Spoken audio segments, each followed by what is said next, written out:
Today, let's discuss the one often overlooked duty of the seller that, if not completed properly, gives the buyer an easy out under the contract.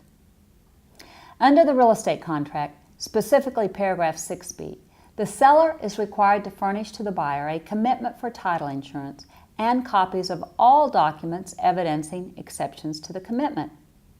These documents are called exception documents and are those listed on Schedule B of the commitment, other than the standard printed exceptions. The exception documents often include a copy of the plat, copies of any recorded easements or rights-of-way, copies of any deed restrictions or other covenants, conditions, and restrictions. Many times the buyer receives the title commitment, but not all of the exception documents. Paragraph 6B specifically states, if, due to factors beyond seller's control, the commitment and exception documents are not delivered within the time required, buyer may terminate this contract and the earnest money will be refunded to buyer.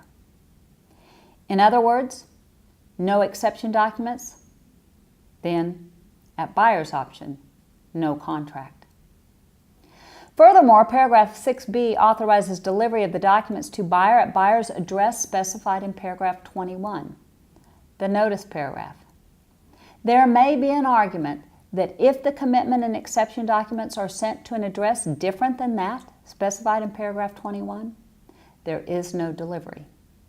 Another potential out for the buyer.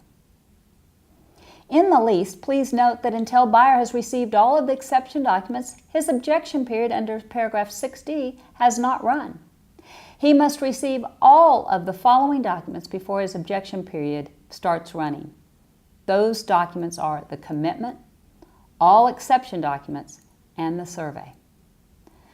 So the ramifications of not delivering these items timely are: 1, buyer can terminate the contract and receive a refund of his earnest money all the way up to closing, or in the least, extend the closing past the original closing date to satisfy title objections, thus causing the seller to potentially lose out on any subsequent purchase. Bottom line, when the buyer receives the title commitment from the title company, it is prudent, particularly from a seller's perspective, to make sure all exception documents are included and verify that the documents have been sent to the address shown in paragraph 21.